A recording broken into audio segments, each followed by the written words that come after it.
Monday, not Tuesday. And started, sex settings and self-fulfillment. Chapter 6, self-acceptance.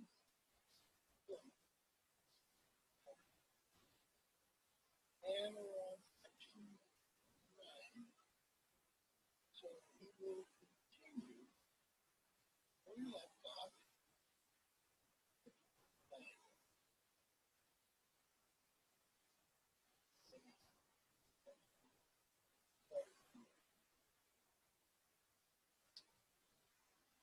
Number 9,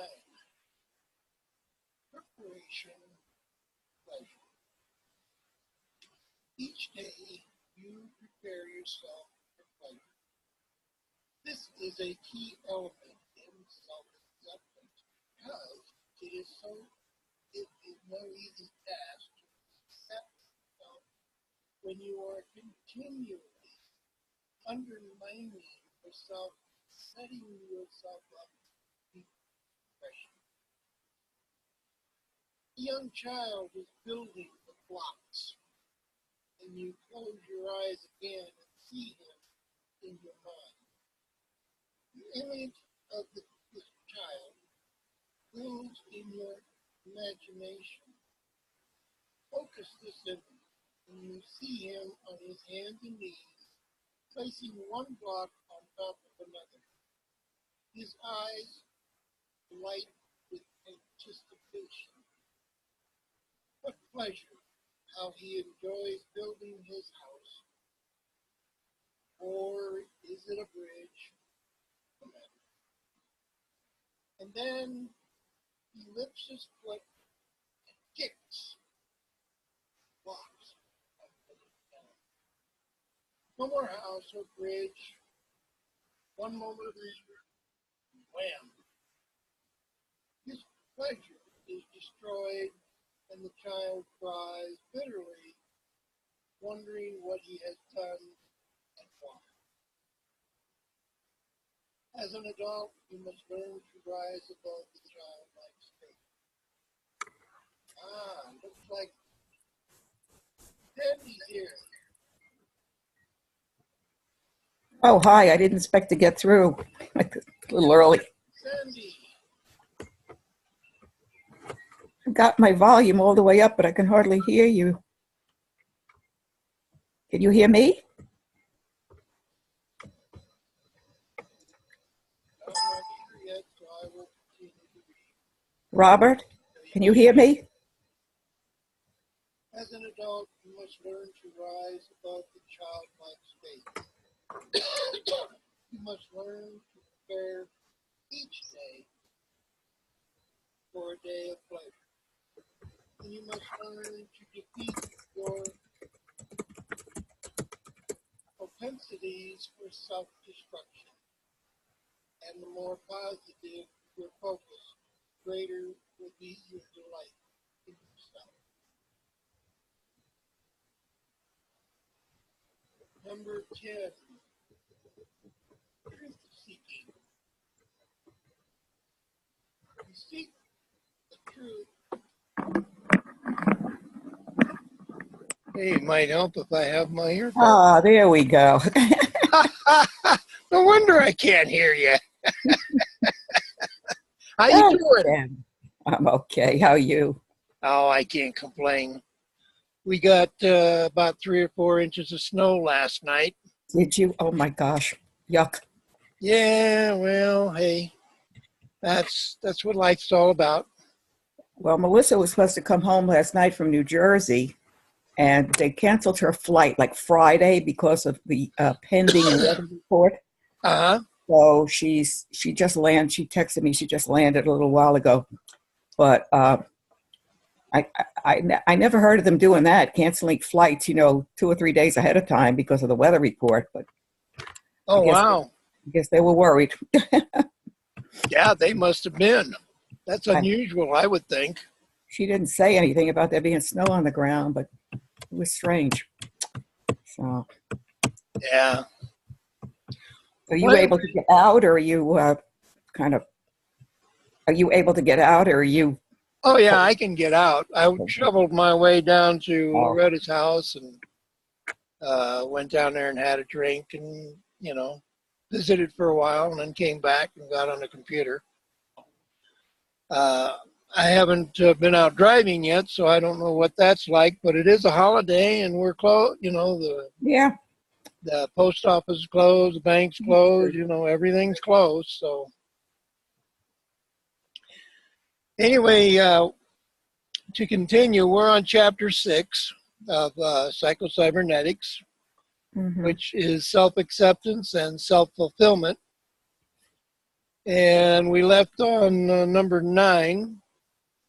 And so I'll just continue where I left off. Okay? Okay. Sounds good. As an adult, you must learn to rise above childlike state. You must learn to prepare each day for a day of pleasure. You must learn to defeat your propensities for self-destruction, and the more positive your focus, the greater will be your delight in yourself.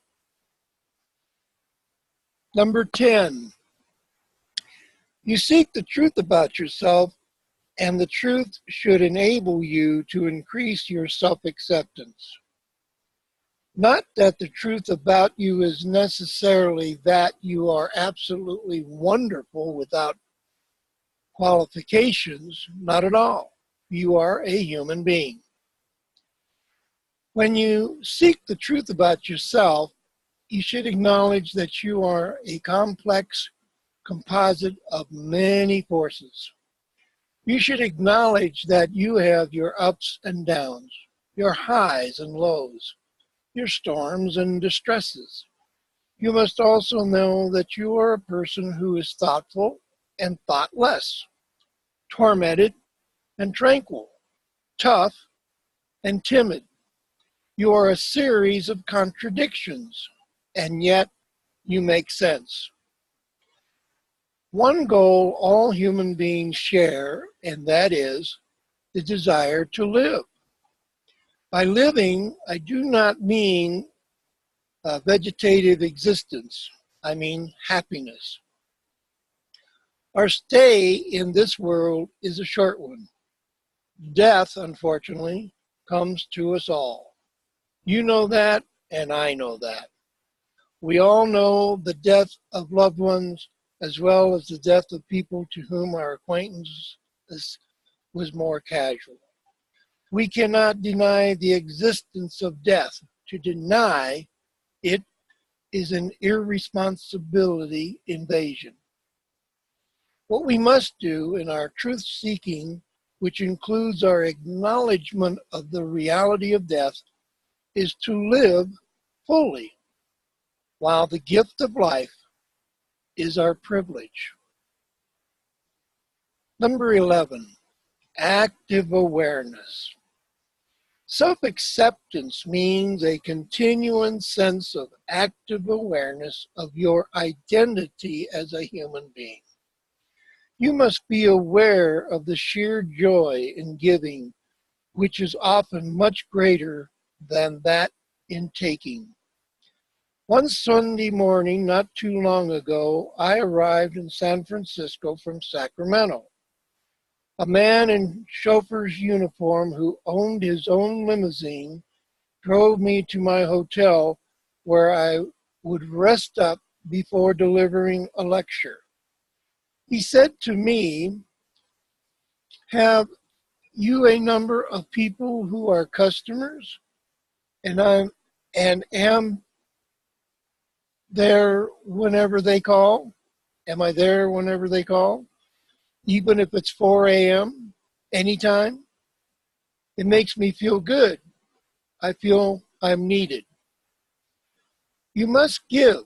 You must feel needed. You must feel an active awareness of yourself as a giver in life. Active awareness means that you adapt yourself to a changing world. Each day is different, And as you adapt yourself to changing conditions, your image of yourself changes. You accept yourself in your complexities and in your awareness of the complexity and diversity of human life. Number 12, nucleus of affirmation. You must affirm and reaffirm your belief in yourself. This belief must be rock-like. You look at a calendar and you see days and dates. Do you believe they are accurate? You do. It is from a reputable source. It is a legitimate calendar. And of course, you know the dates are accurate, you believe, and your belief is well-founded.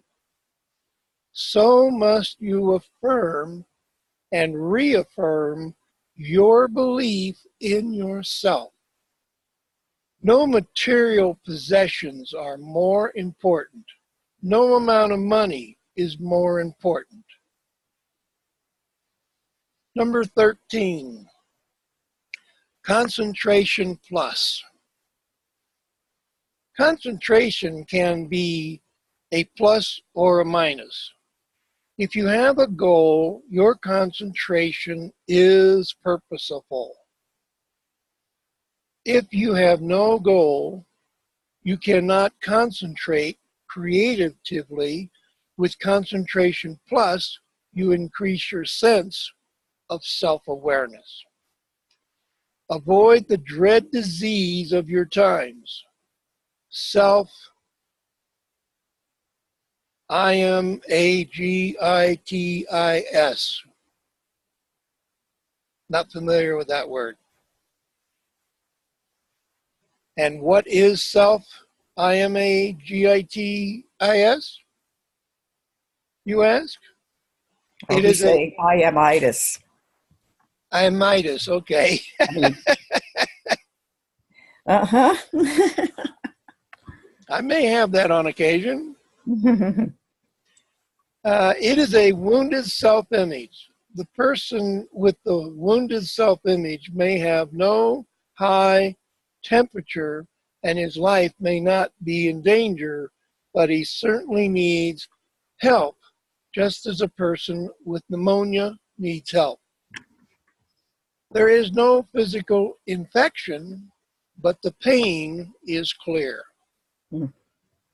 The alcoholic drinks in his search for oblivion or for relief from his headaches. The person with self-imaginitis inflicts wounds upon his opinion of himself.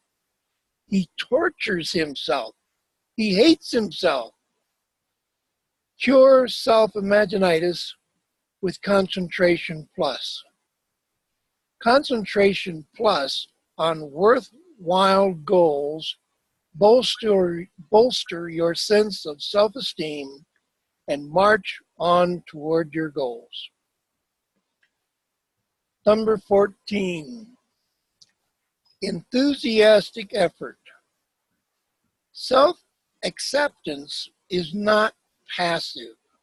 It takes hard work. It takes enthusiastic effort.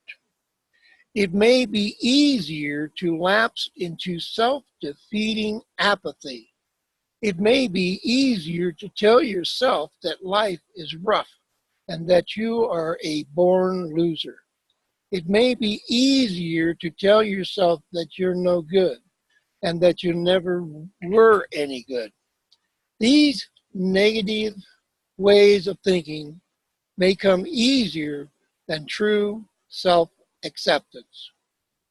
If you feel enthusiasm for painting your house or mowing your lawn or mopping the kitchen floor or washing your car, surely you can feel enthusiastic or have enthusiasm for that greatness of all tasks, the development of your capacity for self-acceptance.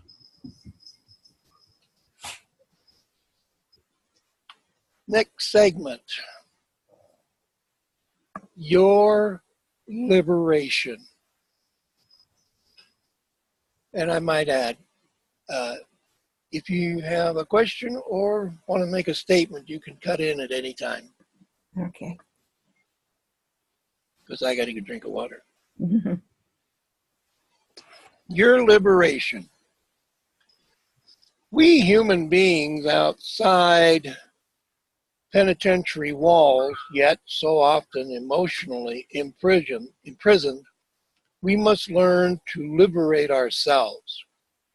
We must stop locking up our personalities. We must stop imprisoning our emotions. We must stop guarding our feelings so carefully that we have lost the capacity for joy.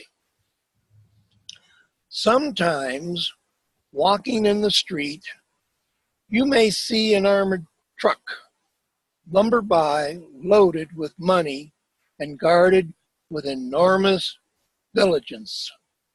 This vigilance is, of course, necessary, but must you lock up your feelings? Must you imprison your personality? By and large, the answer is no. At times, you must in demanding circumstances, but as a rule, no. Then how do you liberate yourself? How do you find fulfillment? Through self-acceptance. Through accepting yourself in our uncertain world, through accepting yourself in our troubled world, through accepting yourself in our world, which seems to pose so many problems for people. That's the end of chapter 6. I might add, just for information's sake, I like the part that they refer to, you must stop imprisoning our emotions. When you read a book like this and you go through and you need to give thought to your own life, in my case, not picking on Germans, because that's not what I'm here for, but I did come from a background where there were Germans within the family. And I grew up with the attitude from the family that you were to be seen and not heard. Mm-hmm. If you cried, you weren't a man, and that was not acceptable.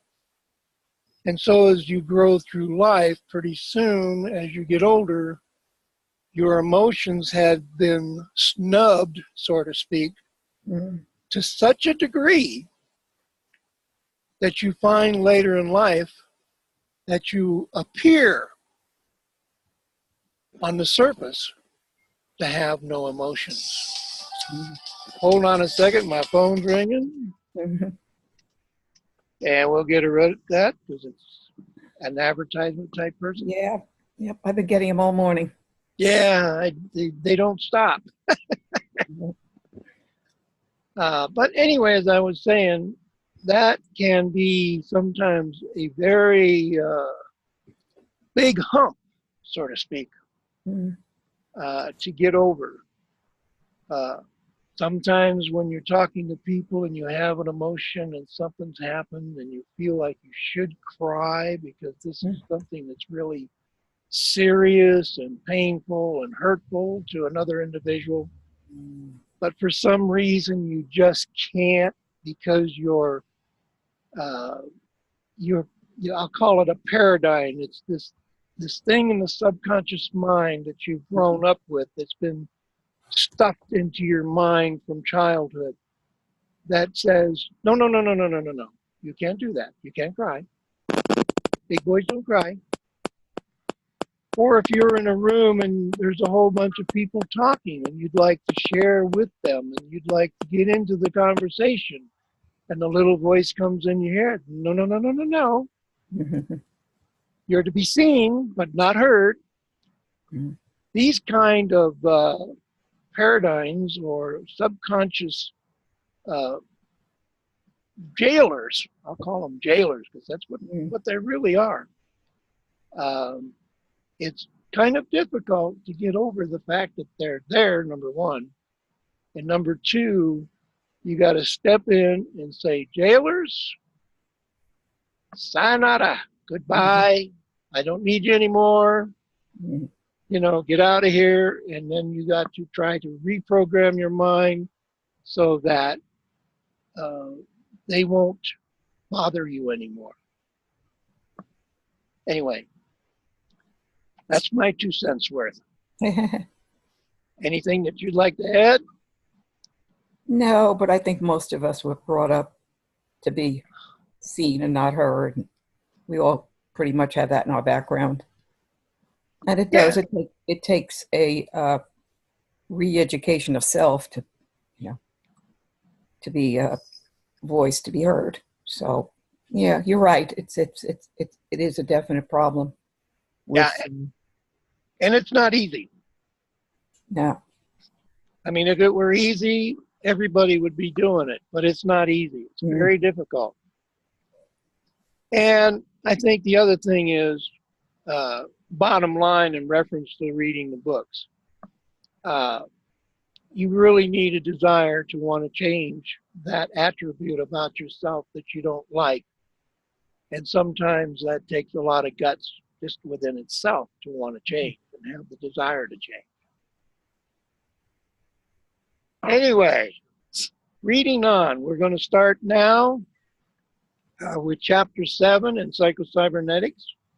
Looks like we're getting close to being almost halfway through the book already. Oh, that's good. That's pretty cool. All right, I'll go ahead and continue reading. Robert, I can hear you, but I got to see what the cat is doing. Go ahead, though. I can hear you. Okay, chapter 7, winning the battle with your consciousness. You have read the first 6 chapters and have digested many ideas on gaining self-fulfillment. Very good. You say to yourself, these ideas will help me. But you add, my consciousness won't let me reach self-fulfillment. A very important but indeed, and one that you must learn to overcome. For example, through history, consciousness has tortured people, eating into their minds to destroy them from within, transforming winners into losers, happy people into suffering wretches.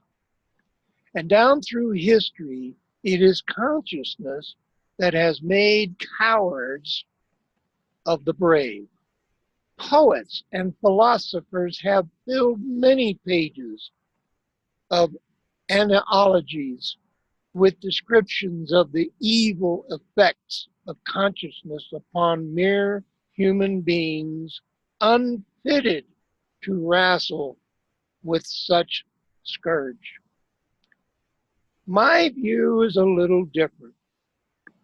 I see consciousness more as a battle that you must win, a battle between our success mechanism and our failure mechanism.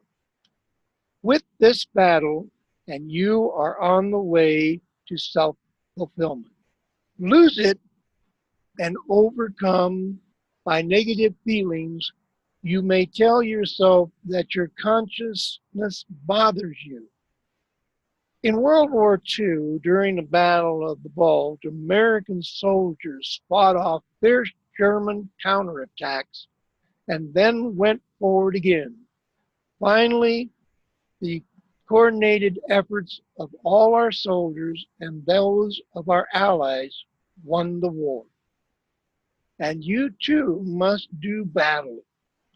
Your success instincts must engage and defeat your failure instincts. When you win this crucial battle, then you will forget all about your consciousness. Next segment called Victory Over Your Consciousness. And through this book, I'm going to add that they take certain words and break them down so that we can see for ourselves. I'm going to say the word as an example, consciousness, and then they break it down to what each letter means. So I will continue as such. Victory over your conscience. Now for our battle plan. Let's spell it out. And they've spelled it out, consciousness. Number 1, C, confrontation. Number 2, O, opportunity versus oppression. Number 3, N, negative feelings versus positive feelings. 4, S, search for self-respect or failure. Number 5, C, corporation or non-corporation with your self-image.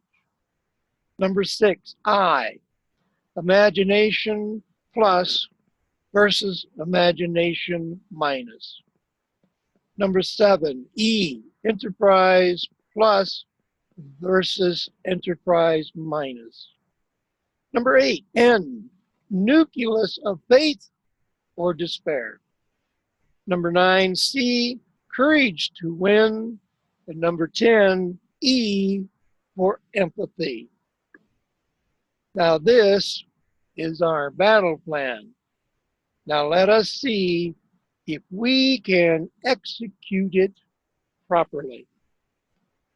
So before I go on here, because it has these different parts in this book, I always recommend to people who are listening that you can go to Amazon.com and look up Psycho-Cybernetics. I always put it up there with Self-Fulfillment by Dr. Maxwell Maltz, M-A-L-T-Z, M-D. And I'm sure they have the book in case you would like to order a copy, and I'm sure they're probably not too expensive, since most of the books that I'm reading, are maybe 20, 30 years old. I'm not sure when this was published. I think the last published was April of 1973, so that's quite a while ago. So you can order these, I'm sure, through Amazon.com. And I only mention Amazon.com because that's where I go to get my books. All right, let's continue. And we'll start with number 1, confrontation. Consciousness implies a confrontation between two, a conflict and an attempt at readjustment that often is not successful.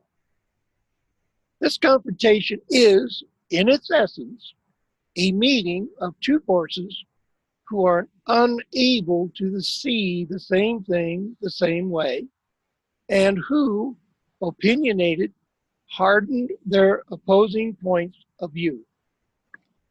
Thus, we often find that there is little likelihood of compromise or of change, and a status quo takes root that becomes most difficult to budge. Yet this divergency of viewpoint is essential. Now, more specifically, to what confrontation do we refer? To the one between you and the negative forces within you.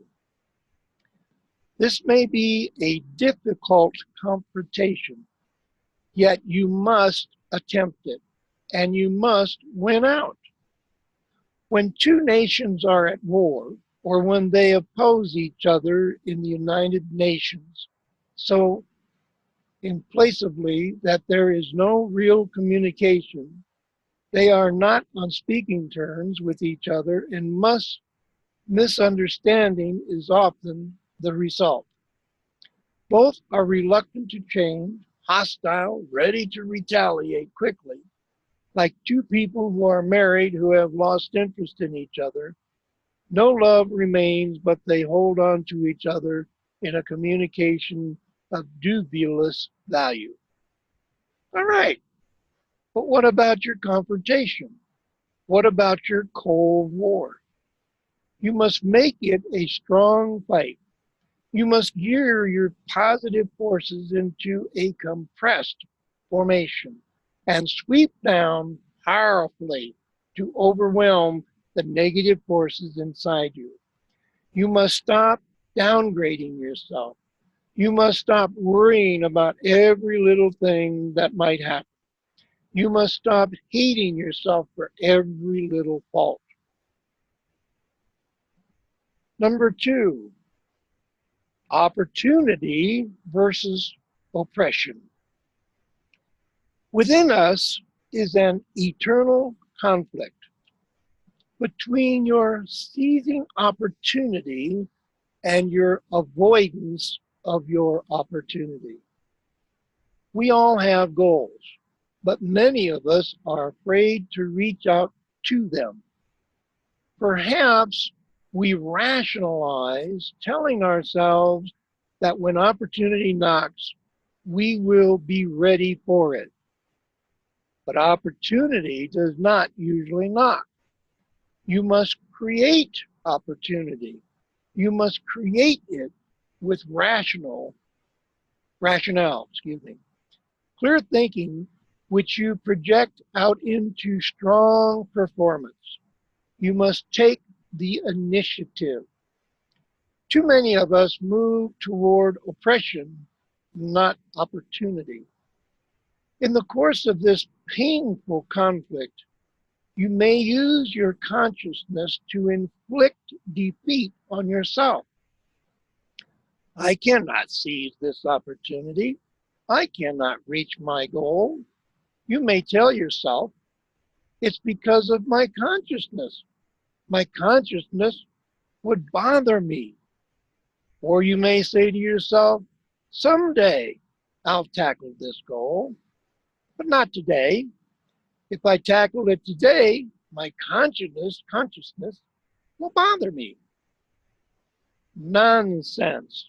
Stop using your consciousness as an excuse for reinforcing your failure mechanisms. Choose opportunity and reject oppression. Let me, however, make one qualifying remark. In advising you to do battle with the consciousness that cripples you, I am not counseling you to go against your good, sound, ethical ideas or to throw away your reasonable notations of what circumstance, right or wrong, constitutes right or wrong. I am not counseling you to go around stepping on people's toes or pushing their faces in to get to your goals. I'm counseling you to move forward toward your goals in a positive spirit, not trying to hurt others and not using rationalization and evasion in the name of consciousness to defeat yourself.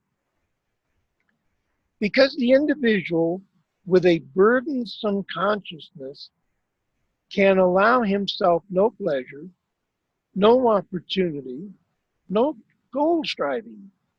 To him, they are all criminals, and he imprisons all his good feelings in submerging himself in that oppressive guilt. Like a girl who came to see me a few years ago. She was 19, an age of hope and yearning for good things in the present and future, but she lived with constant guilt and constant self-hatred, with her conscience crushing her sense of self-esteem. She needed drugs to give her a lift. She took LSD on and off for 2 years. It didn't work. Not really. While on a trip, she recalled she felt she was falling in space. Falling, falling, like a shooting star. But then she was back in the world of reality and of living with her consciousness, and it was a world of guilt that she inhabited. I looked at her. She was 20 pounds overweight. Her face was sad, as if she had carried the burden of the world's troubles on her shoulders. Do you live with your parents? I asked her. No, I ran away from home when I was 16. Do you get along all right with your mother? I love her, she said, and started to cry. Once she had started, she could not stop. She cried and cried. I'm sorry, she said finally, wiping her eyes. For what? For crying. For showing how you feel. What's wrong with crying? I love her, she said. Your mother? That's fine. It's wonderful feeling to love your mother. She was crying again, but it was all my fault. She walked through the tears. It's all my fault. What's your fault? I can never forgive myself. It was my fault. I never forgive myself. For what? Tell me, what happened? She was crying again. How can I tell you? You'll think I'm terrible. No, I won't. Tell me about it. She looked at me uncertainly. I was 13, she said, wavering her eyes, searching my face for confirmation of her conscious judgment of guilt. I wanted some clothes for camp. We lived outside of town and my mother didn't feel like driving into buying them. I pestered her and I had to have the clothes, I told her. She said no, she was tired, but I kept after her, pestering her until she drove the car into town. What then? She looked at me blatantly. A mask seemed to blanket her face, removing all feelings, paralyzing her. She did what I asked. She drove into town. Another car crashed into our car, and my mother was hurt. She has been a crippled ever since. Insert lifeless, a rag doll. Then suddenly the feelings fought through, and she was crying, a deluge of tears. I'm glad you can cry, I said. Yes, she wailed. I deserve to cry for what I did to my mother. That's not what I meant. I mean that it's good for you to get your feelings out like that. It cleanses you. I'll cry all my life, she said. But it wasn't your fault, I said. She didn't hear me. She's in a wheelchair. I know how you feel, but it was not your fault. You did not drive the car that crashed into yours. You did not cripple her. If only I hadn't pestered her. You still love your mother, yes? Do you want to make her feel better, even if she is crippled? Of course. Then forgive yourself, I said. You are so miserable that you make your parents miserable. Since you were 13, you've given up on yourself. How about giving yourself a chance to live again? Now, in the present. If you feel happier, you'll make them happier. Your father too. Does your father love you? They both do. Then try to get the better of your nagging consciousness and make them happy as you make yourself happy. Forgive yourself. Your consciousness is oppressing you. It is traumatizing over you. Because of this, you do not see your opportunities for full living. Win out over your consciousness. Forgive yourself. I'll try, she said. I asked if there was any work she wanted to do. She said she would like to teach ELOCUTION, in reference to helping kids to express themselves. And I encouraged her to move toward her goal. A few years later, I was giving a seminar to a sales executive in Palm Springs, California, and just before getting up on the platform to lecture, I saw a man in his early 50s rushing toward me. He grabbed my hand and shook it vigorously.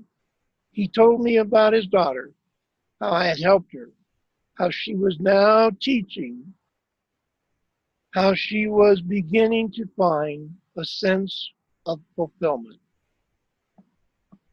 And that's chapter 3, or segment 2. Still there? I am. I muted myself because Melissa came in. It was very noisy, so Oh, okay. that's a sad story. Yeah, it is. And the irony there is that I think we all, in some degree, have sad stories, maybe not quite severe, Mm, but we all have sad, I know I do. We all have sad stories that have been inflicted on our life. yeah. It was like I was telling Reverend Dave that I had, how should I say it, an awakening, so to speak, when I said, you know, Christ, Jesus Christ, forgave me for all my sins, but I hadn't. And I woke up one day and I said to myself, you know what? I am making Jesus a disgrace by not accepting my plight myself, Mm, because he forgave me, then I need to forgive myself to enforce his greatness. Anyway, Reverend Dave. Hi, Yeah. Reverend Dave. Hi, Sandy. Hi, Robert. I took it one step further, Robert. I took it that by not forgiving myself for all my sins, I was being disobedient to God and making him mad. Yeah. And therefore, I was being a sinner in my own conscience. So when I realized that I was disobeying God, that's one thing I don't want to do. Yeah. So, Amen. I'll even say a double amen to that, because amen. you are so correct in what you just said. Okay. How's everybody doing? Well, I'm doing good. Got 3 or 4 inches of snow. It's just cold here. We got about 7-8 inches Oh, here where we are. We're supposed to get our driveway plowed today, but we're waiting to find out if that's going to happen. yuck. Because I'm stuck. I'm getting cabin fever big time. Uh-oh. That's no fun at all. Well, I did go out and shovel snow down to Loretta's house, but I haven't tried to go anywhere, so I'm not even sure Mhm. whether I can. I'm sure I can, but I don't know how safe it's going to be. Mm, All right, well, I will just continue reading. We're on chapter 7 now, Winning the Battle with Your Consciousness. And we're on segment number 3. I'll warn you, I can only stick for about 10 more minutes. I apologize for showing up late and having to leave early. Robert, I have an appointment in a town that's a half hour away, so I'm going to have to leave soon too. So. Oh, no problem. I appreciate everybody showing up. Fantastic. You both going to be able to make the call tonight? What time? 5 o'clock your time, 8 o'clock Eastern. Winning team call. I think so. I'm definitely going to put it on my list and do my best. I'll be sending out my email about 6, so you should get Okay. the email. Yeah, and I was on Mike's reading last night, or talk last night, and I'm hoping that was recorded because I got bits and pieces and didn't get the whole thing. So Yeah, he did record it, so it should be available Yeah. on TrueFam and on Team Build and on Trinited Nation. And Also, there's a Trinited book club. If you don't belong to that, you want to be. Okay. yeah, and it also should be on YouTube because I know that I go to my YouTube. When he does it, it's usually 2 or 3 days later, but he does put them on YouTube. Okay. Okay, well, I'm going to go ahead and jump down to number 3, which is negative feelings versus positive feelings. Within us all is the conflict between disbelief and belief, between love and hate, between joy and misery, between the will for survival and the will for destruction. We are fragile, easily hurt. Ardently, we wish to be perfect. When we make a mistake, we may feel ashamed of it. Many of us carry with us feelings of inferiority and may try to protect ourselves from the outside world by assuming a false armor of superiority, which is also too vulnerable. We walk away from reality, from the world, even from ourselves, into a dark, troubled tunnel in our minds, crying out to all who would listen that the world is cruel, that fate is against us, that other people are without heart or consciousness. Yes, too often we succumb to negative feelings, and too often we crush our positive feelings under the weight of negation. Now, consciousness can have an uplifting meaning. Some people act on consciousness in a positive and deeply ethical sense, trying to do good for themselves and for others. Too often, however, people use consciousness in an realistic, prohibitive sense, reinforcing negative feelings and driving them towards frustration and away from self-fulfillment. Do not let your consciousness make unreasonable demands of you. Make your consciousness be reasonable. Do not let a tyrannical consciousness crush your positive feelings. You deserve better. Number 4. Law of attraction says we deserve better. Yes, it does. And if we're constantly dwelling on that we're going to attract positive people into our life. That's the reason I do my ads the way I do, because I not only want to attract people, I want to attract the right people. And usually that's what I do. I get the right people to join with me instead of basically the scum of the earth. But we got to give everybody a chance, and I try to love people right where they're at, in spite of themselves. My one friend Fred used to say, "I like everybody, I just don't like everything that they do." Amen.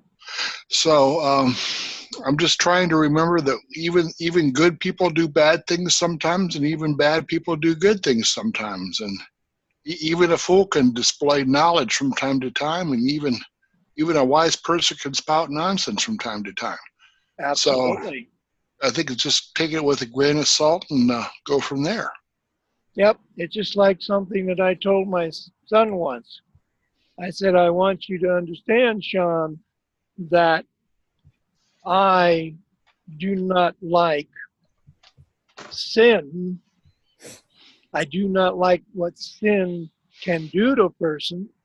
I do not like sin because it's very bad for anyone. But I do love the sinner. Mm-hmm. And that's why I love you, because you are simply a sinner. and you haven't reached that point in your life to realize that it's the sin itself that has made you do bad things, which makes you a sinner. So I love you as a sinner, but I don't care for sin indirectly as the causes that it causes in people's lives. Anyway. And sin, many times, as Mike has explained to us, is not disobedience. It is not believing the right thing. And when we start believing the right things, we no longer become sin conscious, and we quit. Like I had a revelation several years ago that now I know for me it's wrong to drink, for me. Yep. But I don't begrudge somebody to have a glass of wine or a beer from time to time if they can stop and not get out of control. But I know it's wrong for me because I can't stop. But I told somebody, what was it I told him? That if you want to have a glass of wine, that go right ahead with your dinner. That's no problem. But just don't get carried away. And I think it's everything that you do in excess, short of Jesus, can be destructive to you. Yep. And I so much agree with what you just said. I know so many times I've been back when it was still legal, I would be in a restaurant and somebody would be smoking. Mm-hmm. And every now and then a person would be very nice and they'd say, "Does my smoking bother you?" And I said, "No, sir, it does not bother me at all. Simply because I quit smoking and haven't smoked for almost 30 years. But I'm not going to condemn the person who does smoke. That is your choice." Mm-hmm. "And I'm not going to hate you or resent you for your choice. Now, I can tell you that I don't think it's right. And I don't think it's going to help you as far as your health's concerned. But I'm not going to condemn you. I'm not going to say you can't do it because that's your right. That's your choice to do that. And I accept that." And it would be the same with alcohol. Anyway, I am looking at my clock. I think we'll continue with step number 4, search for self-respect or failure, on the next segment. And something that I'm starting to do is that when ending this, I would like to say that this is the Magic 12.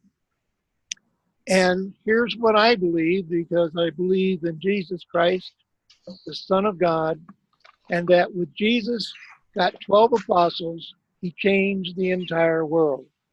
So in closing, what I say is with 12, you can change the world. And I know we all can do just that. Amen. I like that. Preach it, brother. Preach it, preach it, preach it. So all those people are listening. Yes, we do have a business. Yes, I don't discuss or try to get people interested into the business. But you will see if you go to the Magic 12, which is on YouTube. Shortly, I will be putting up a one that I'm working on that will explain exactly what I do. And if you're interested, you can send me an email with your name and phone number, and I will give you a call back. I don't believe in discussing my business for people to stick their nose up or run away or be afraid of. If you're interested at all, you can do the very least of sending me an email and your phone number, and I will get back to you. So I want to thank everybody for showing up today. In closing, I love you all, and may God bless you, and may you have a great and wonderful day. Thanks, Robert. All right. Thank you guys have a good one. Y'all. Bye. All right. You all take care. See you, Sandy. See you, Robert. All right. God bless.